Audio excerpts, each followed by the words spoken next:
If this is your first time here, welcome. During our shows, we interview successful entrepreneurs and investors to spread knowledge, advice, and actionable tactics to help others in the pursuit of financial freedom. We discuss successes, failures, systems, motivations, experiences, and key lessons learned along the way in the hopes that these stories help you along your journey. Tune in every Wednesday to get your weekly juice.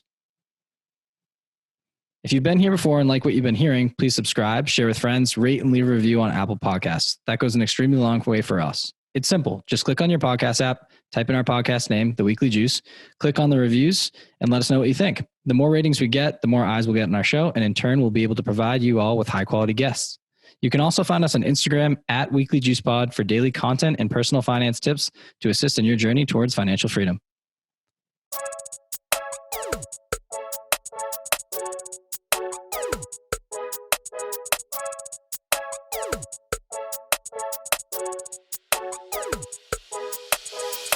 Welcome back to the Weekly Juice. As always, Ryan and Corey here with another episode for you. Today is episode 41. We have on Dave Arlaud and Arvi Carkanji. They are a real estate investing couple that specialize out of Nashville, Tennessee. They also have some rentals in Buffalo, New York, part of Bill's Mafia. They have a unique story of finding off-market deals, flipping, and they tell the story of how they went from zero to 500,000 in net worth in 1 year. Absolutely incredible story. Yep. They get it. They have like a really cool social media thing where they like walk through their rehabs and they talk about how they just like, they're 24 and 25. Did we even mention that? Like they're so young and they just jumped into real estate and they are doing wholesaling, wholetailing, flips, and they have like 3 exit strategies on how to get in and out of each deal. So if these are people that if you want to like start, like how do you get your start? How do you figure it out? Like what networking groups to go to? They have mentors that they paid for and that they're working for them. They're returning on their investment. So it was a really good episode. Really, really good episode. And the bad boys are back. Let's go. Bad boys of Phi welcome you to the Weekly Juice. Well, Dave and Arvi, officially welcome to the Weekly Juice. We're thrilled to have you on the show. Thank you so much, guys. We're so excited. You're very welcome. So if you could kind of give our listeners a little background on yourself, where you're from, what you do, and kind of how you got into entrepreneurship and real estate. You want me to go first? Yeah, you can go. So I'm Arvi. I started in real estate right out of college. I was actually living in Buffalo, New York. Right now we're actually in Nashville, Tennessee. It was like my last year of college and I was debating whether going into master's and trying to find a job in the corporate world. And I decided to just continue my master's while I wasn't still sure what I wanted to do. And while doing my master's degree, I was applying for jobs. I was trying to get, something, trying to get my foot in the door. And, I probably applied to over 100 jobs and I didn't get any responses back. And, super upset. I didn't know what to do. So I had a conversation with my dad about it. And he actually brought it to my mind. He said, why don't you look into real estate? And I was like, well, what is there in real estate for me to do? Like get my license. I need money. I can do anything. And he was like, no, I've heard of people, you can flip houses or try to, buy it and sell it right away where you don't need a lot of money. So he got it in my head. I started looking up online and one day I was driving my car and I heard for 3 days of free seminar in real estate investing. So I just decided to join it from the radio. I went there and I was kind of like mind blown. And that's where they upsell you on another, 3-day seminar. Yeah, she bought it. Yes. I bought it without his permission. At the time, it was like $300. So it was like a big deal for us because we didn't really have imagine we're in college, living in that's a decent apartment and $300 at that time in college. That's a decent chunk. And that's food for the week. That's all semester's money. Oh yeah, sure. Exactly. So, he got super mad at me and I was like, listen, I think this is going to be great. Just trust me on it. And one thing and another ended up working out. Thank God. Yeah. So I started basically 1 year after her. Straight out of college, I took a job as a coach in Florida. I was a coach there for 1 year in Florida, and she had 2 flips going on at the same time. And she was struggling with the flips of managing contractors. Yeah. And she really asked me one time, like, hey, can you please come help me for 1 week? So I came down there for 1 week, and that was like a big and I got everything going. And soon after that, I realized like, hey, I got to leave my job. Like I couldn't have her like being in that situation. And it was honestly the best decision I made to kind of join the real estate side, because now we're literally doing a lot of deals every year, every month, basically. And we do everything when it comes to wholesale, flips, hotels, short-term rentals, long-term rentals. So kind of me moving back to Buffalo, New York was really like a stepping stone for our business. Absolutely. Awesome. So it sounds like you kind of parlay your skill set off of each other really well. I want to talk about your portfolio right now, like what it looks like right now, and then we can kind of go backwards and talk about how we got there. So what's your current portfolio look like, and I guess what's your main niche right now? Yeah, absolutely. So we have 2 rentals that we have still in Buffalo, New York, and it's a duplex and a single family. And then this year and last year, pretty much our main focuses were to just flip and build capital, because that's what we were lacking. And our goal actually for 2021 is to just buy as many rentals as we can and add to our rental portfolio. Okay, cool. But I would say our niche is basically, flips and wholesale. Mm-hmm. That's what we specialize in, because when it comes to wholesale, we actually do our own marketing. We don't rely on other companies. We focus on that, and we trying to scale. Definitely 2021, we're trying to scale that business. Can you talk about how you went from 0 to 500,000 in 1 year? Absolutely. So the first year where he mentioned, I was struggling with the 2 flips. I bought 2 properties. I was still in Buffalo, New York. And then after I did those 2 flips, I bought a third one. And these were all through the MLS. So I didn't really have a lot of negotiation power in my hands. Going through agents and having like other competition as well. So I was relying on that. And then this year when we moved to Nashville in January, actually, we both decided, this is the time to really like just triple down and just work hard to go direct to seller, do our own marketing. And honestly, just by being consistent and doing marketing, being focused on direct to seller, that's literally how it went. We just kept getting deal after deal and scaling to the point where we hired a full-time acquisitions manager to work for us. And then, at the end of the year, we ended up grossing $500,000. Yeah. That's great. That's great. So I guess just to paint the picture for our listeners. So you originally both had full-time jobs, or actually, Arvi, it sounds like you came right out of school, right. But Dave had a full-time job as a coach, and you realized that you kind of were onto something here as Arvi was working on your flips. Yeah. And you said, okay, we're going to turn it from just something that we're doing. And I saw this on your Instagram, so turning it from a hobby to a business. Can you talk about, we mentioned parlaying the skill sets.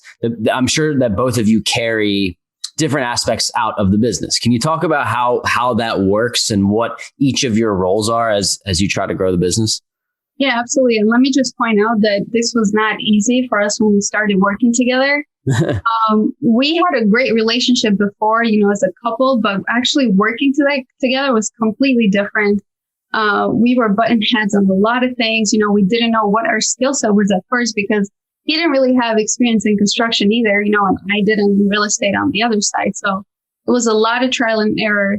But kind of like we started separating and finding out what works best for each of us. And, for Dave, it's mostly being involved in the construction side and kind of handling flips when we're doing those, talking to contractors, literally anything when it comes to flips. I'm kind of in charge of bringing in the deals and the leads and like doing the marketing, kind of basically before the flip, trying to get it under contract. Got it. And then Dave does a lot of the construction yourself. Are you a general contractor, or are you actually doing a lot of the work yourself? Here's the thing. When we first lived in Buffalo, before we started doing off-market deals, I was doing most of the work myself. Mm-hmm. The main reason why is because the profit margin wasn't there. And also because I wanted to learn firsthand what it takes to flip a house. And I also wanted to see what a good contractor is and what a bad contractor is. So that's where I get a lot of my experience from. So, and also the system we have right now is that she provides the leads. The acquisition manager goes to the appointments, takes the pictures and everything, I look at the pictures, I analyze it to see if there is what the rehab budget is. And I look up the comps. We double check our comps at all times. That goes back to her. And then we kind of decide what we're going to do with the property. Usually we have three exit strategies, wholesale, flip, or hotel. Awesome. So I think it's a really interesting dynamic here because, and I think people would be really interested to hear how this works. So you're a coach, Dave.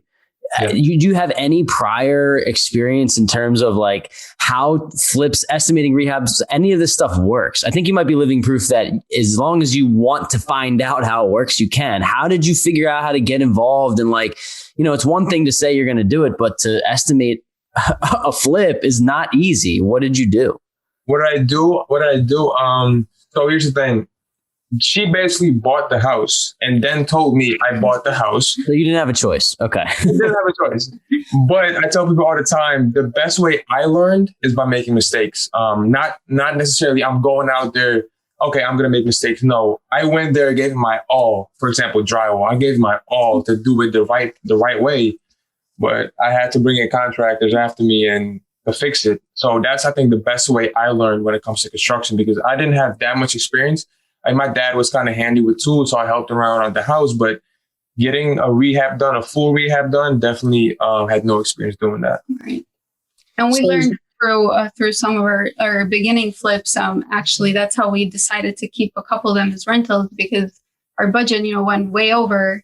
I mean, obviously, it was good on the rental side as well, but we just decided to do that. So aside from diving in like hands-on, just failing fast often and going through the motions, what other resources did you both lean on to essentially gain knowledge and then be able to put it into action?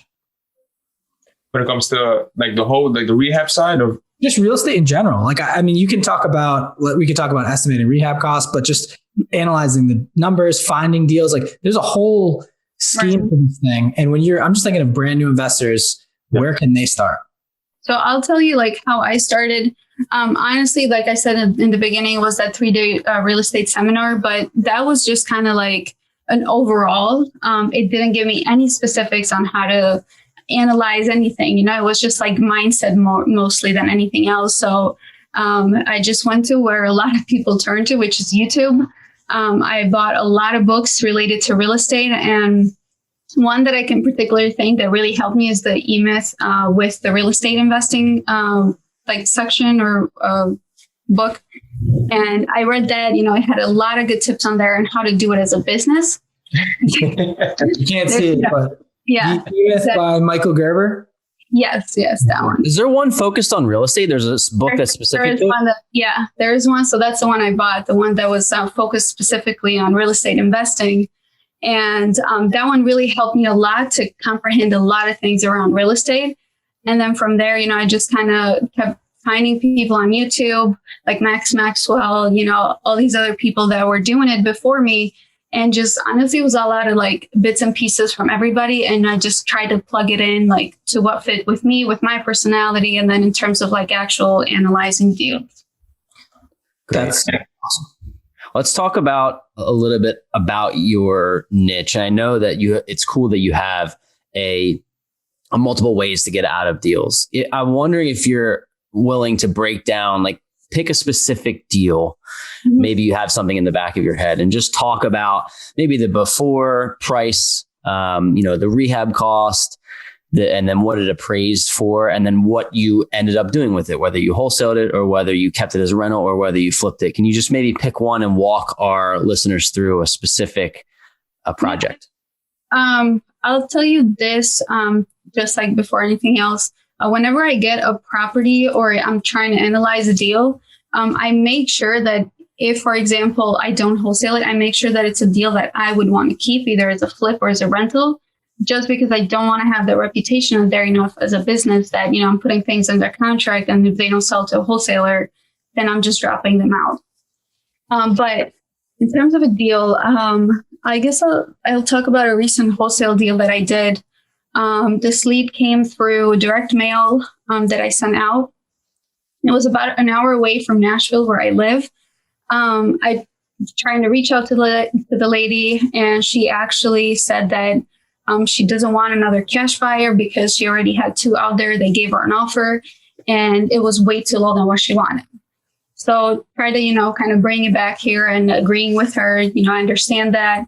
And I told her, if you let me know what the cash offer was from them, I can try to do a little bit of research online and see if I can either match it or maybe even offer more.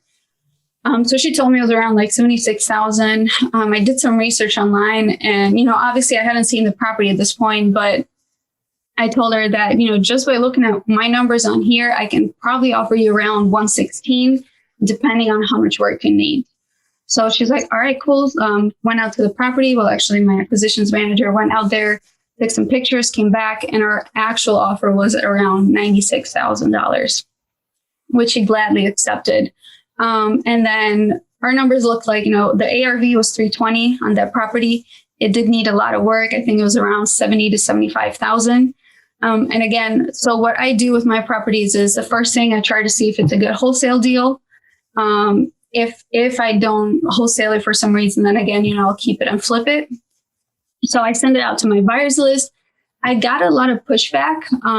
For some reason, some buyers just were not either the area or I'm not sure what it was about this one, but we got a lot of pushback that, wasn't a good deal and this and that. So I tried to lower my price a little bit. And actually I sent it out at 160 on the wholesale side. So I lowered my price. Again, nobody reached out. So I kind of talked to Dave about it and I said, it was kind of making me doubt my numbers. But I rechecked everything and everything was still great. So I was like, Dave, we'll just keep it, flip it. It's still going to be a good profit for us. And then it was like 4 days before closing, I got a buyer reach out to me and say, I'm interested in this one. Are you just still selling it? And I still was, I said, give me an offer. He gave me an offer at 150 and I wholesaled it for 150. And we closed like 4 days later. So I made about like 50,000 in terms of a wholesale fee there.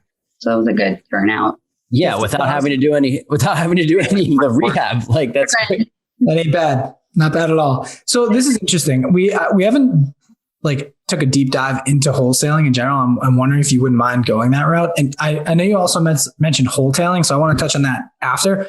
But just in general, how are you finding these wholesaling deals? And then how do you know, it's very interesting. How do you know that this is going to be a wholesale deal versus I want to keep this versus I want to flip this? The profit margins and kind of walking through. Is it a gut feeling? Are you analyzing strict numbers? I know I'm going everywhere there. Yeah. So in the beginning where, our capital and we couldn't be so picky, we obviously, try to go for the biggest exit strategy, which was flipping for us, to try to make the most money. However, as we were getting more deals, obviously I couldn't afford to get everything all at once. And we also didn't want to be overwhelmed. So we started to analyze deals in terms of wholesaling. So we utilized the strategy of 75% of ARV. I'm not sure if you guys are familiar with it, but it's 75% of ARV minus repairs. And then if you're trying to wholesale it, another, you discount whatever you want the fee to be. So for us, it's always a $10,000 fee, minimally. So that's what we do in terms of analyzing the deals. And even when I try to keep it as a flip, I still put that $10,000 discount just because, if for some reason I can't keep it, I want to wholesale it, I want to make sure that I can. And if I don't want to wholesale it, then I got another nice cushion, on the flipping side. Yeah, the decision is basically also made on location. Location and how many flips or projects we have going on at that time. So let's say we have about 2 flips going on at that time. The third project, we're definitely going to wholesale it because that doesn't make any sense for us to have 3 properties going on at the same time. But our flip or the profit on the flip is usually around 50 to 60K. If it's less than that, we regularly try to turn it into a rental. If it's more than that, this might be a hotel deal as well. And that's where the hotel deal comes in. The hotel deal, the market is so hot right now that usually sometimes we take a property, we just clean it out. Sometimes don't even clean it out and put it right back on the market. And so far, we have gotten a lot of success with that. Within the first week, we've always received multiple offers on all of our properties without even touching it. So you get it. So you find a property, you get it under contract, and then you're just simply relisting it for a higher price. And if someone reaches out to you, you can either say, hey, we're going to wholesale. And then you have your $10,000 minimum fee, but you made 50 on your other one. Let's just talk about that. What's wholetailing And like, what's the difference? I'm gonna give you a perfect example of a deal we just closed today. It's going on today actually, and it's a profit. The net profit is 130K on this deal. We bought it for 100. The lady was really desperate and she wanted to sell really quick. And this deal is about 3 hours away. We bought it for 100, and we decided that it's best to just list it because the ARV on this house is probably 450,000, and we got it for 100. So in the back of our heads, we were like, if we flip it, if we put money into it, we could get 450 out of it. But if we just put it on the market right now, we can get an easy 130 or 140K. So basically, a wholesale is you buy it the same way as you run your numbers on a wholesale or a flip. But you take that property and you check the market, because sometimes the market appreciates so fast that if you list it the same way, you could probably make 30 to 40,000 on it without even touching it.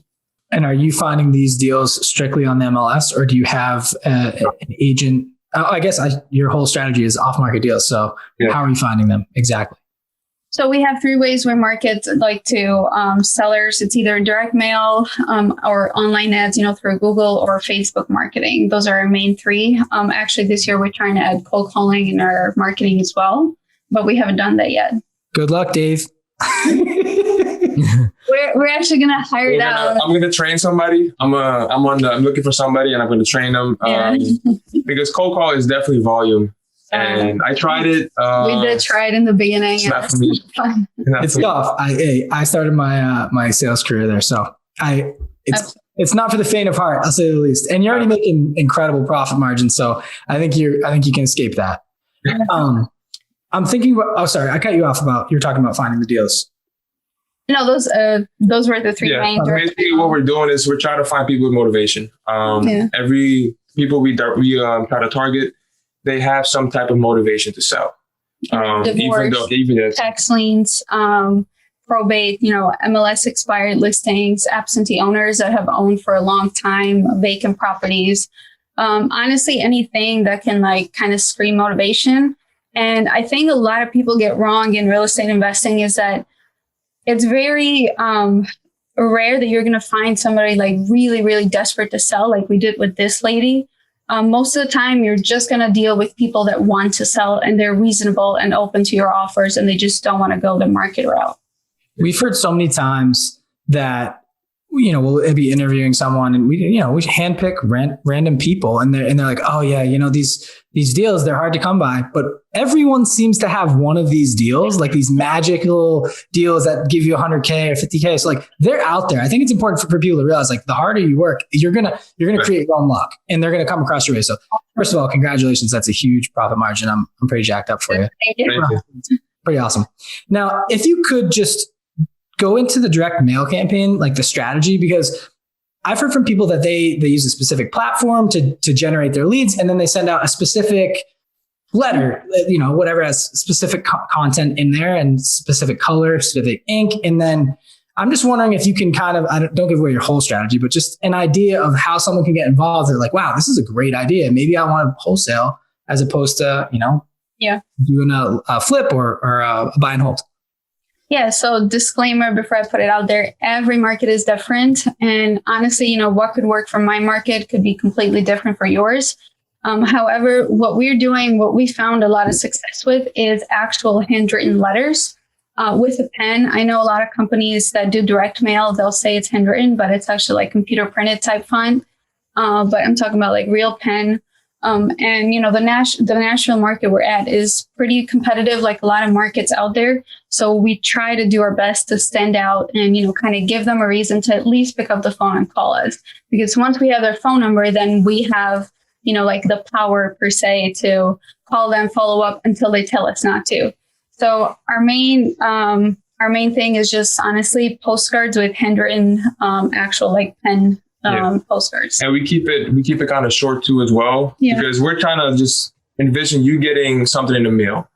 If it looks like a long letter, I don't know a lot of people that are going to read through the whole letter, but it's just simple. People just grasp on the most important thing. And the most important thing is I'm willing to buy your property for cash. That's always that we have in our letters. Sometimes we change up the words a little bit, but people grasp to that in a short sentence. So that's what. Yeah, it's literally like 2 to 3 sentences that just says, dear homeowner. We actually put their actual names. We're interested in purchasing your 123 Main Street property for cash. If you have an interest to get an offer, give us a call, at this number. This is interesting. So you're mentioning for cash, and I think a lot of people are like, I'm out. I don't have cash yet. So did you both essentially do a couple flips to accumulate this cash and then you were able to go this route? Or is it even possible to send an email or a letter out to someone and buy their property through a mortgage or something like that? When we first got started, we had 2 flips originally. The profit that we made off that wasn't that much, but the profit we made off that, we literally decided enough is enough when it comes to these low margins, when it comes to flips off the MLS. So we literally put everything we had into marketing and hoping that we would land some deals. And that started growing, and we started putting more money into marketing. But even now that we have way more capital than what we did when we started, we go through private lenders. Even if I have all the cash to buy the property, I choose not to, because I'd like to have some type of cash reserves for, maybe a property goes over budget and, something else, all those business expenses kind of ramp up. So I always want to have some cash reserves in my account. But honestly, even when we didn't have money, it was all through private lenders and hard money lenders. And the last one for me, because I'm sure Corey has a bunch.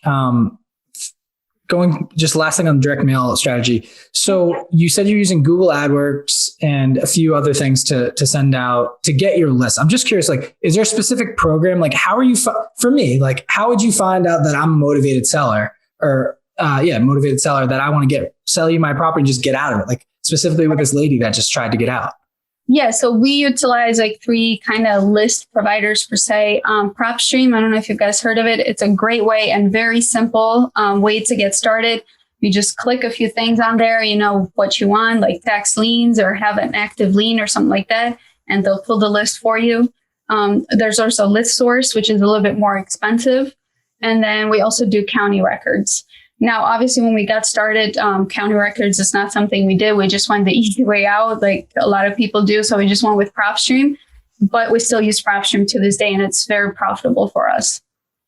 That's great. I noticed there was a distinction, or I wanted to make a distinction about what you said earlier. And I think a lot of people might look at you buying a property for $90,000 and then wholesaling it or wholetailing it for $150. Some people might look at that as you're taking advantage of somebody. And I look and I personally, the point that I want to make is that you never know what type of position someone's in, right? This person, you're solving their problem. They really want to get out of this property. You're actually coming to the rescue, so to speak. So the fact that the market's so hot, there's just so many ways to make money right now. And I think that it's important for people to realize this offer that you made, whether it was 90, 110, this was saving them. This was helping this person get out of this deal. And I think that I'm surprised to hear that there's even that type of margin in wholesaling. I've heard of people going in and trying to make $5,000 to $10,000. So I think that's a really, really cool strategy. And the fact that you're able to make a flip margin on a wholesaler wholesale is it's incredible. Absolutely. And I'll tell you, like you said, we were solving a problem from that lady. She actually texted me after our closing and she was like, I'm so thankful you guys came in and were able to offer more than the other people. And we're just so happy to get rid of this property. So honestly, for everybody, it's a win-win. Yeah, absolutely. And I think that that's really important for people to realize is that you never know. It's hard and you don't want to judge the situations that people are in. But if someone's trying to sell their home and you can solve a problem and it can be a win-win for both people, that's the name of the game. Yeah. And I just wanted to touch real quick on the second part of what you said. For us, wholesaling, obviously we got to make money on it. And we make sure to tell people that, we're real estate investors. We have to make some money to run it as a business. And we also want to, make profits on it. So they know upfront that we're making some money on it. I mean, they don't know maybe the full amount, but they know we're still being profitable off of it. They never know the full amount when we wholesale. Right. Yeah. I mean, there's a little bit of, there's the game being played there, and that's totally understandable. Right. I want to talk about, you mentioned private lending. I want to talk about structuring these deals because there's a notion that when you get into real estate, you have to have a lot of money, right?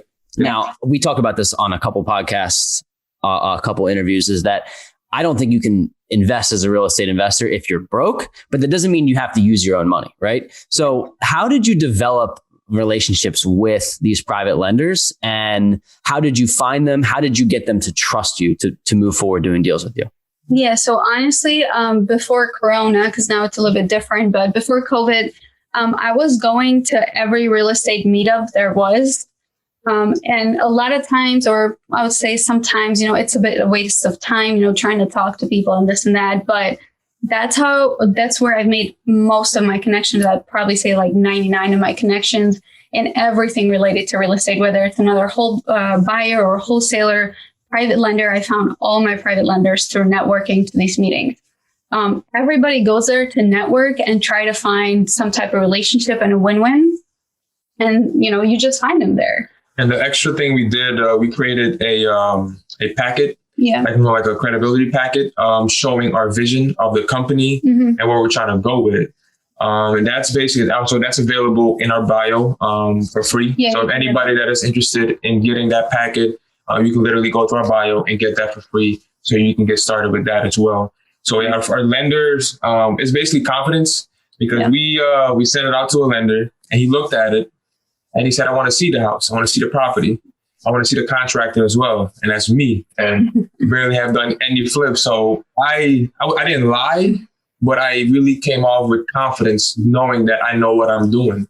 And I think that's the key with anything in real estate, is just having confidence. If you're going to doubt yourself for a little bit, it's not going to work. Just have that confidence. That's great. It's really good advice. I'm actually reading, I believe it's Matt Faircloth's book, Raising Private Capital. I think that's the... I have to pull up this again. I have like all these Bibles. Yeah. I'm listening to it on audiobook because I can't actually read. But and it was talking about structuring these deals and how you make sure that the private money lender knows that you're running the deal. Is there a dynamic that you have there where, Dave, you mentioned that the private money lender wants to come to the property, they want to do all these things. Is there a line that you draw to say, look, we need each other in this deal. You're going to provide the money, but the decisions get made by you two. So is there any sort of dynamic there that you can explain when people are looking for private money lenders? So honestly, we haven't really encountered that a lot. Everybody that we talked about bringing private lenders, they've just been interested on the passive side. Now, they want to come to the property, make sure I'm not lying them to the type of property that I'm buying. But they've never asked us, honestly, regarding any what paint color are you doing? Or, this and that, why are you putting the kitchen here instead of there? I tell them all the time, you can tell me your opinions. I'd love to get your idea on what do you think this flip would look like? Because some of the people we work with, they've been investors in the past and now they're just doing, passive income right now. So I'm open to communication, but like you said, at the end of the day, nobody's ever pushed us okay, that was I don't like the kitchen there or something like that. That's always up to us. Do you keep people, this is so interesting, and I keep going back and forth in my head. It's do you keep people in the deal for the life of, I guess this would be a question, one question for buy and hold, and then another question for a flip of how long do you keep people in the deal for? Do they invest X amount with you and then you give an X% return and then they're done? Or do you say, hey, for as long as we keep this property, I'll continue paying you X% per month? How do you guys specifically, put together your deals? So honestly, it's just been even for our rentals that we had in Buffalo, we bought them with private money and then we just refinanced with banks. We just buy them for the amount of time, or we get the lenders for the amount of time that we're going to flip the property or rehab it, and plus the amount that it's going to take to either sell or refinance whatever we're doing.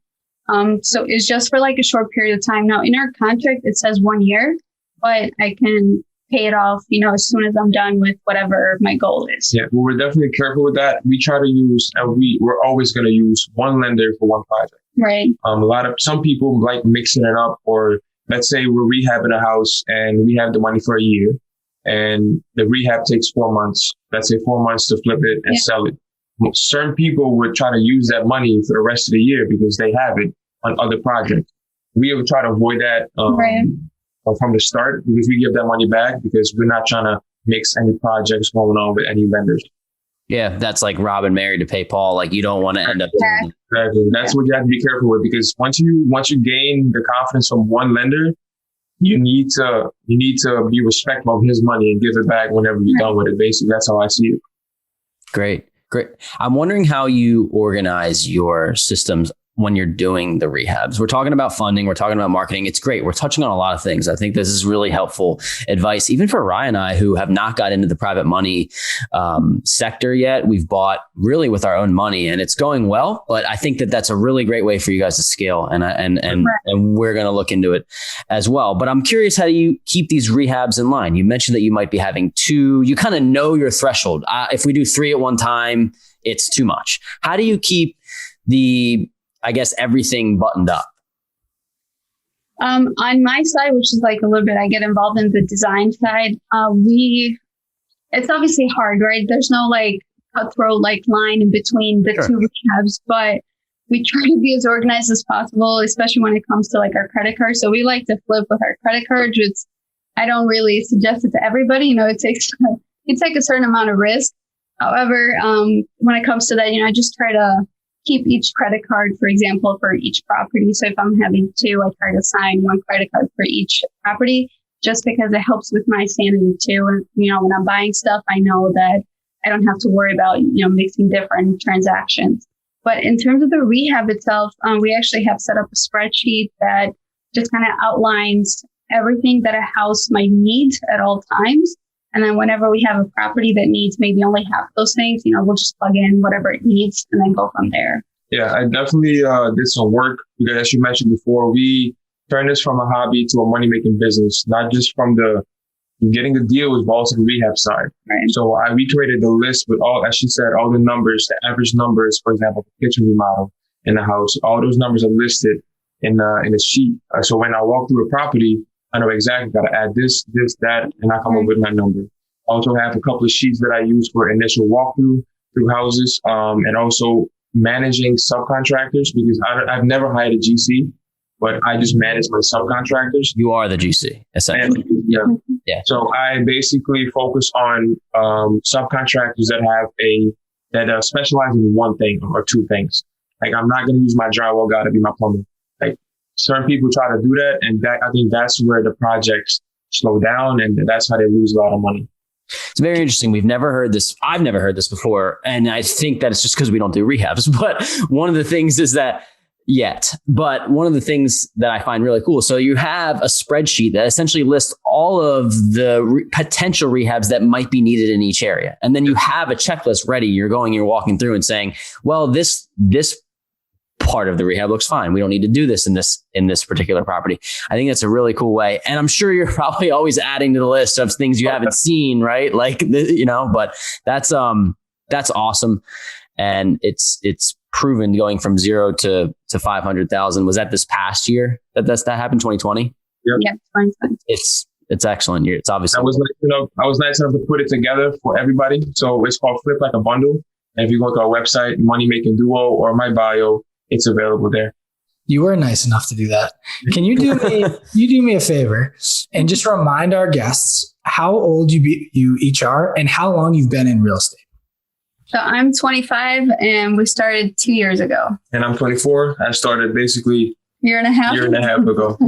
That's insane. Like, obviously you've probably patted yourself on the back enough, or you should have, if not, because less than 2 years away, we've talked to people that have had the idea of getting into real estate for years, and we keep coming across like, okay, they read this book, they analyze this many deals, and they just never do anything. And this analysis paralysis, which you've heard a million times, they haven't. It's awesome to hear 2 young people paving the way and showing that you can literally choose something that you're interested in, study it, and become essentially masters at it. I mean, you're on your way there. You're ripping us through a bunch of different like terms and numbers and just things that people are probably like, dude, they must be doing this forever. Like, you even built spreadsheets out and have them for free for other people to use. If you don't follow them, you better do it. And we're going to link all their information at the end of the show. I'm just very inspired. You guys are get me ready to run through a brick wall over I here. just want to say real quick, yeah. So when I started that research phase, I did study for about like 8 months, I'd say, before I actually bought my first property. And a lot of times, like you said, people are like, just do it.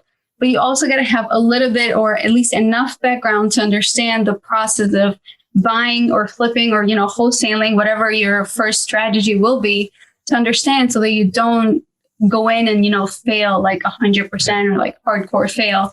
Obviously, you're going to have failures and setbacks, but at least they're not like, terrible to the point where like you never want to touch real estate again. If you're trying to get into real estate and anything in life, actually, and you wait till the situation is perfect, it's never going to happen. Honestly, You'll pass away. Yeah, she started 2 flips with no contractor, or she was a contractor. Sorry, but like that. Yeah, I totally agree, and I think it's really important to mention that as you kind of go through this process, there is never going to be a perfect time to start. And Ryan and I always tell people that you need that learning curve, right? You need to learn what you don't know. But I think that as long as your first deal doesn't crush you, you're going to lose at some point anyway. It just can't be your first. If your first deal crushes you so much, it puts you down $50,000 and you can't get out of the hole, then you may look at real estate in a different way, but you're going to make mistakes along the way. We've made them already, but I think that's a good time frame, Arvi. I like to say a year to 18 months, but it really depends like what you're studying, and it's different for everybody. For sure. Absolutely. And let me tell you, our first property surprisingly did not scare us away. I feel like I bought the worst property out there because I had to replace 2 of the biggest foundation walls for the house, which were like 35 feet long and like 8 feet high. So that was like quite a project we got ourselves into. We definitely didn't wait on the perfect house. Definitely did not wait. Well, let's just talk about that real quick. What kind of profit did you make on your first deal? I think it's important and even if you broke even, that's like, I still think that's a win. Like you did all this. I literally just broke even, which is what I was happy about. After what I got myself into. Great. And that didn't push you away, that you said, okay, I know what I did. I know what I can do better. And then you did it better the next time. That's awesome. For sure. And I mean, it was such a big project that I was like, if I could survive this project, I doubt anything else is going to be this hard. So I feel like I took the worst one out of the way first. Yeah, exactly. Great. Let's talk a little bit. Rye, did you have something quick? I saw that you wanted to. I'm just intrigued in this, it's interesting. So you're down in Nashville now and you were in Buffalo, New York. So can you just talk about why maybe it's just a personal lifestyle change, but why did you guys decide to move down to Nashville as opposed to staying and investing in Buffalo? Let me start by saying it was never the plan to move to Nashville. I'm just being honest. Are you on Bill's Mafia, by the way? Are we talking? Definitely. Okay. That's why I knew I liked you. That's cool. Yeah. So honestly, like he said, it was never planned. I came to visit here in September of like 2019 with my brother. It was his birthday. So I kind of gave him like a surprise birthday trip. And when I came here, the real estate, there was like things going on all the time, like building here, building there, like lots. And it was like new construction everywhere. So I called Dave and I was like, Dave, we got to move here. Like, I don't know the market. I don't know anything or anybody here, but this is crazy. Like I'm seeing things on every single corner being built. And I was like, we're moving. I decided already. Yeah, she bought a house and told me we're moving. This is becoming too much of a pattern here, Dave. You gotta come on here, brother. That's good. At this point, he started to trust me a little bit when I say, we got to do something. That's incredible for you to pick up. I mean, the excuses go out the window when you make a decision to say, this is where the money is. This is where we can build our business. And you pick up and you go there. And for anybody who's sitting in a building in New York City or in San Francisco saying that my area is too expensive, I can't get into real estate. Well, one, you don't have to move there, right? You can invest long distance, but there are areas that you can invest in. And for Arvi and Dave to say, we're going to go pick up and we're going to move, it really just shows that you're in this for the long haul and you're serious about it. And that's, part of the reason why you're successful. Yeah, honestly, we hear a lot of times where people are exactly like you said, like, oh, my market's too expensive or my market is too small. I can't do much here. Well, what's holding you back from like either moving or starting somewhere else? Well, I got family, this and that. It's like the excuses that people put up front to justify themselves that's why they're not doing it. So I think a lot of people lose a lot of opportunities by staying small and just kind of convincing themselves that with those excuses that they give. Great. I want to talk about Rye mentioned part of your why, like why did you move to Nashville? But I want to talk more holistically, like your why of why real estate, why you're even doing this. Our show is a lot about financial independence, and Ryan and I have chose real estate as our means to get there. I'm curious, doing flips, is this a business that you're trying to reach financial freedom at one point? Or are you saying, I want to do this as a business for as long as I can? Like, what are your future goals and what's your why behind all of this? Yeah, I'll say mine and then they can say his.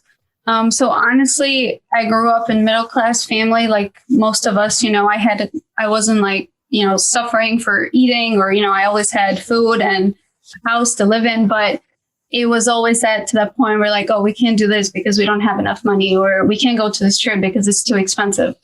So to me, like, I was growing up with that, and I'm always thinking like, how can we just get past this like too expensive part?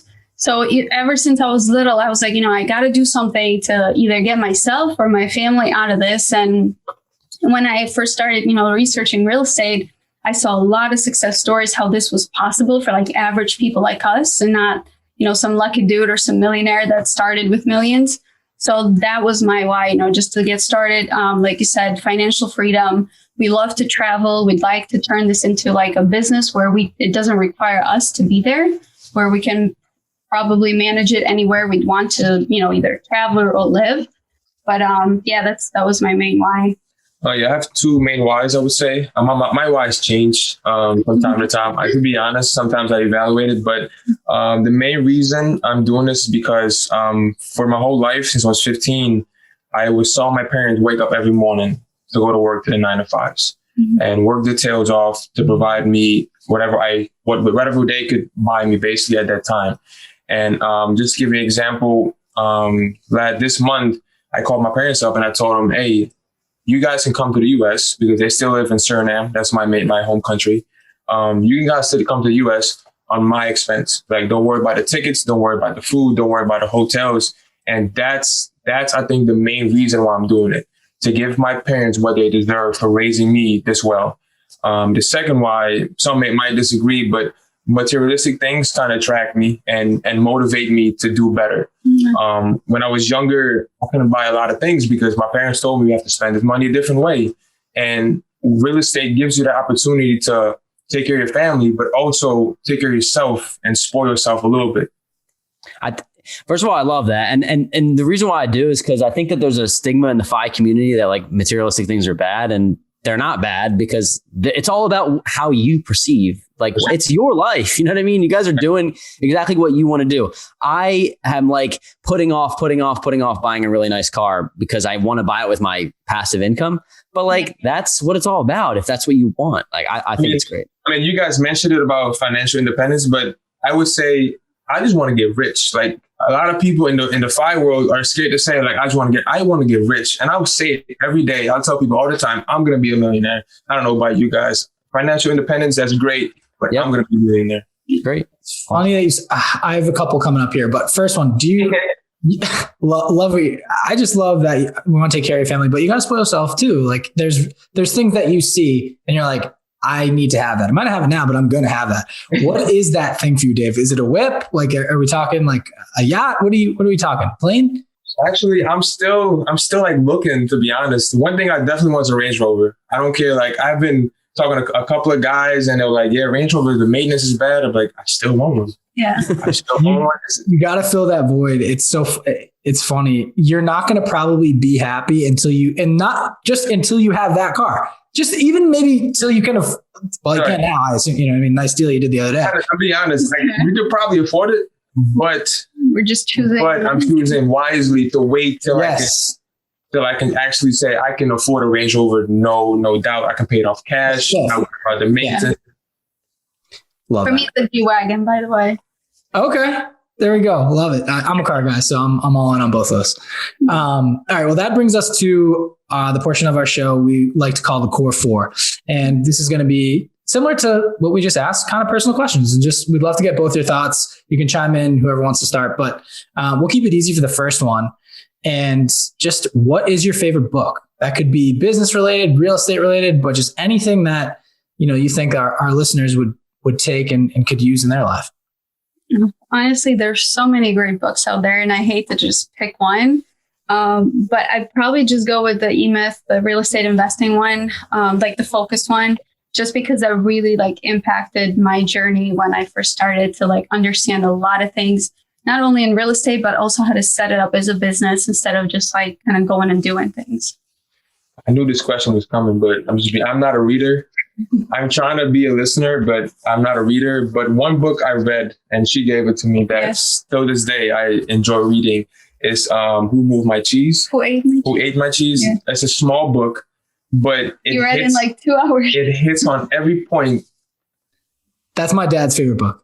It's funny. It's fun. I love it. That's not who stole my cheese or who moved my cheese? It's one of the two.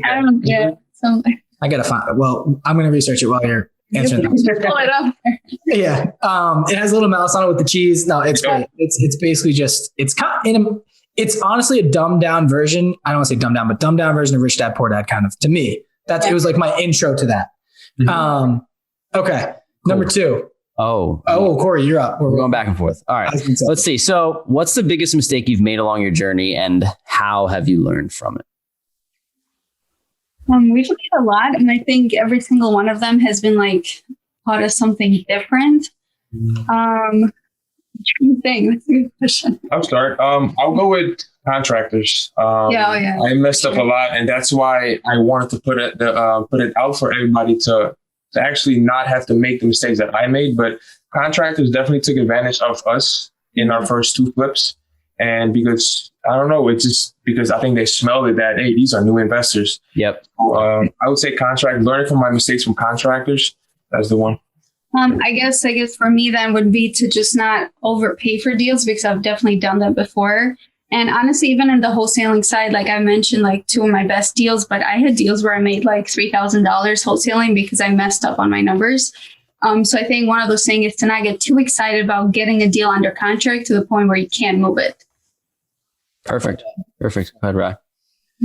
So this one kind of goes back to what we were talking about previously and involves money. So how much money do you both feel you need to be happy?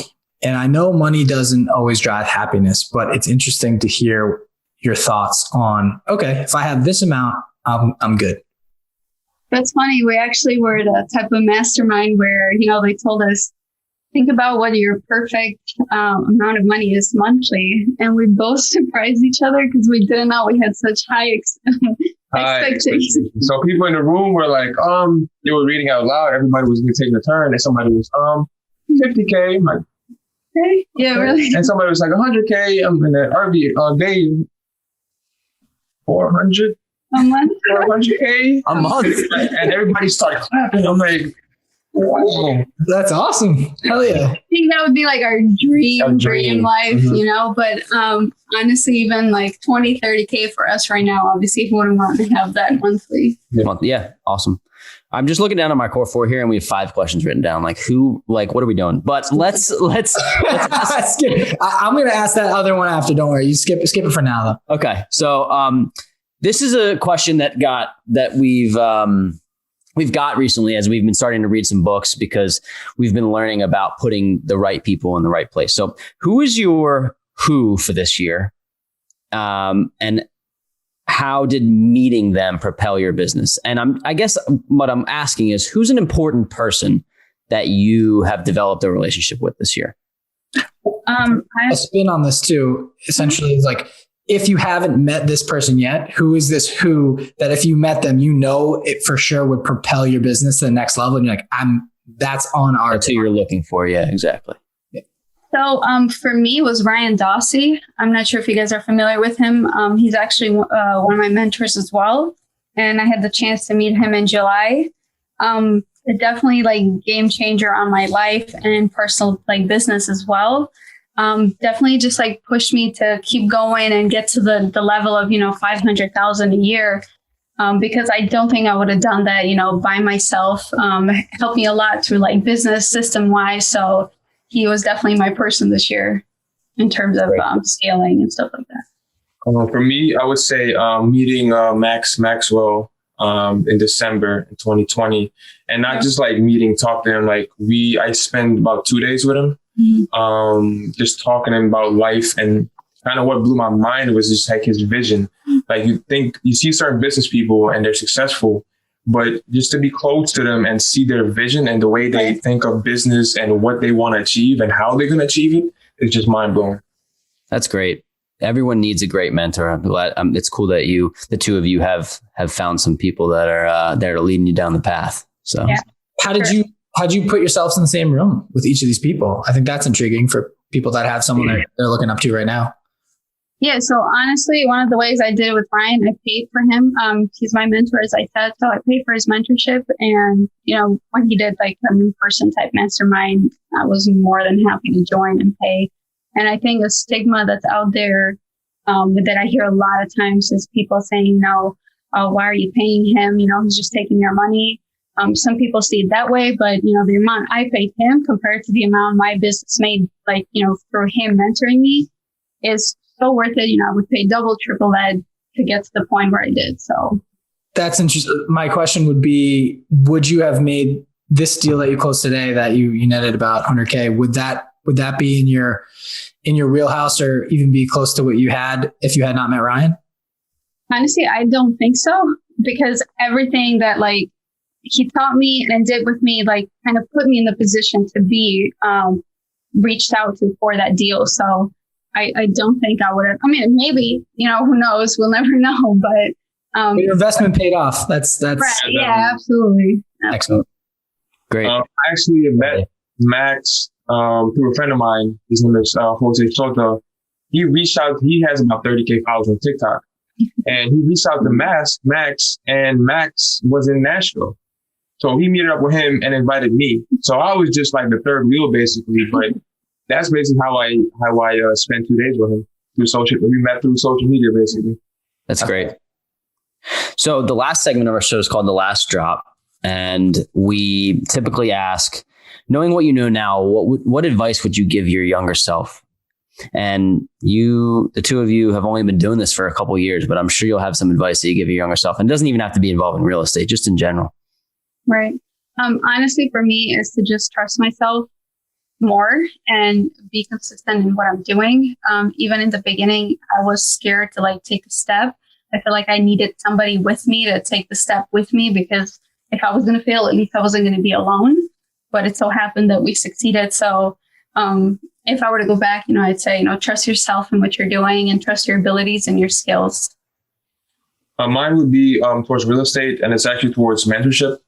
I would say don't be scared to pick a mentor, but make sure you can relate to your mentor. How he has gone from where he was to where he is now. Make sure you can relate to that, so you feel more comfortable picking a mentor that way. Definitely. That's amazing. I like that. So I'll be the first to say it. Amazing episode. We've learned a lot from both of you. I think you're absolutely killing it for being let's just say 2 years in the game. If people hear this episode and they're intrigued and they want to at least download the sheets you put together to get some free game, where can they find you? Feel free to plug your brand, website, social media. We want people to get in touch with you should they desire. Yeah, I'm on Instagram. It's Arvi, ARVI.Carkanji, CARKANJI. And mine is Dave.ARLAUD. You can also find us on our website is moneymakingduo.com. Thank you so much. I think this episode is for anybody who feels like they might not have a way into real estate. You created your way, and neither of you came from the real estate investing game. So meaning from your family. So the fact that you dove in and you're not even 25 or 25 is a way for whether you're 15, 18, 34, 48, 70, there's a way in as long as you kind of navigate those waters. So we want to thank you so much for coming on. We really, really appreciate your time. Thank you so much, guys, for having us.